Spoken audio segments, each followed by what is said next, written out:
আমাদের এর আগের পর্বটা কি ছিল? কারোর সাথে পরিচয় পর্ব, তাই না? এখন একজনের সাথে আরেকজনের কনভারসেশন, পরিচয় পর্ব।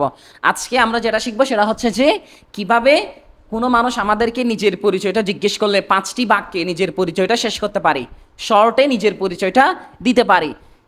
তুমি কারো সামনে গেছো, তুমি সালাম দিবা।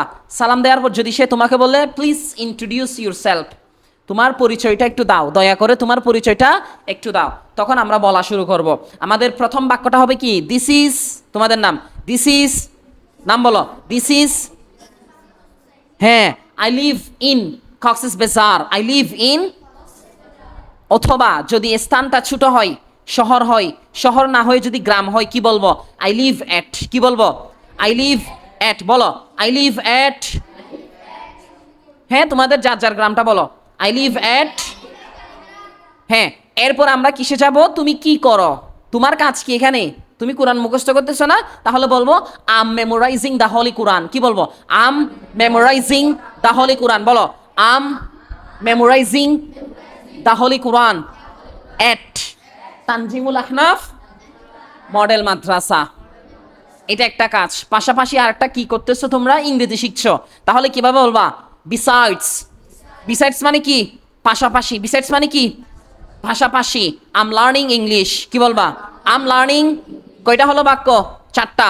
লাস্ট ওয়ান, কি বলবা? তোমার কি করতে ভালো লাগে, তোমার কি পছন্দ? তোমার পছন্দ ফুটবল খেলা, তাই না? কি বলবা তাহলে? I love to play football. কি বলবা? I love to play.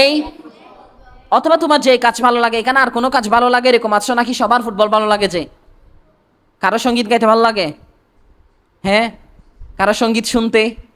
কোরআন তো সবাই পড়ো, কোরআন এটা তো তোমার ভালো না লাগলেও পড়তে হবে, ভালো লাগলেও পড়তে হবে, এটাতে কোনো ইয়া নাই। এটা ছাড়া আর কি কাজ ভালো লাগে? খাইতে ভালো লাগে বেশি বেশি, এত না হাইস অল্প বয়সত। তাহলে সবাই, তাহলে আমরা এটা বলবো, I love to play football. এটা বেসিক, আমরা আপাতত বেসিক দিয়ে শুরু করি, কেমন? I love to play football. তাহলে বলো কয়টা বাক্য হয়েছে? 5টা। আবারও শুরু। দিস ইজ, নিজেদের নাম, দিস ইজ, আই লিভ এট। এই কক্সেস বাজার বলা যাবে না। কক্সেস বাজার বললে আই লিভ ইন বলতে হবে, বুঝছো? শহর বললে ইন, শহর বললে ইন, আর যদি গ্রাম বলো তখন এট। কথাটা বুঝাইতে পারছি? ওকে, আই লিভ এট, অথবা আই লিভ ইন কক্সবাজার নয়, কক্সেস বলো, কক্সেস বাজার। হ্যাঁ, কক্সেস বেজার, বাজার নয়, বেজার, বুঝছো? এই বেজারও গিয়ে গইতে গুস্স গিয়ে গে কেন বেজার, কক্সেস বেজার। তাহলে কয়টা শিখলাম আমরা এখন? 2টা। এরপরে আমরা কি করি? পড়াশোনা করি। কোথায়? আমরা কোরআন মুখস্থ করি। তাহলে কি বলবো? আম, বলো, I'm memorizing the holy Quran at Tanzimul Ahnaf model Madrasa. Besides I learn English. তার মানে কি? আমি ইংরেজি শিখি, অথবা আম লার্নিং ইংলিশ। আই লার্নও বলতে পারো, আম লার্নিংও বলতে পারো, দুইটাই সঠিক, দুইটাই বলা যাবে। ওকে, এগুলো টেন্সের কাহিনী, আমরা পরে জানবো এগুলো। তাহলে বলো, besides I learn English, I learn English. এরপরে I love to play football, বলো, আই লাভ টু প্লে। আবার বলো, আই লাভ টু প্লে, বলো এরপরে। হ্যাঁ, ওকে। তাহলে আমরা মোট কয়টা বাক্য শিখলাম? 5টা। এই 5টা বাক্য বলা মানে নিজের ব্যাপারে অল্প কথায় কাউকে পরিচয় দেওয়া, ঠিক আছে? কেউ যদি তোমাকে বলে ইন্ট্রোডিউস ইউর সেলফ, কি দিয়ে শুরু করবো? তাহলে বলো দিস ইজ, হ্যাঁ বলো, this is, I live in. এখন কক্সেস বাজার, দেখো ইন বললে কক্সেস বাজার, অথবা বাংলাদেশ, অথবা চট্টগ্রাম, তাই না? এগুলো এক একটা বড় বড় জায়গা। বাংলাদেশ বললে দেশ, শহর, এগুলোর ক্ষেত্রে আমরা কি বলবো? In.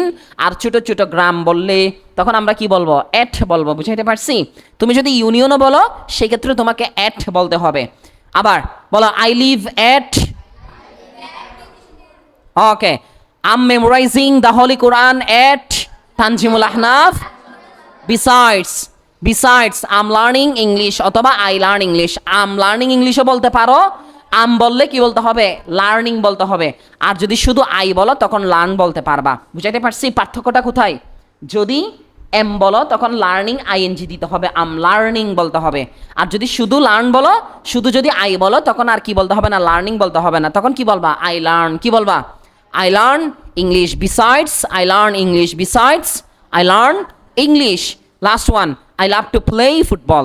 I love to play football. কে আসতে পারবা? সাহস করে কে আসতে পারবা?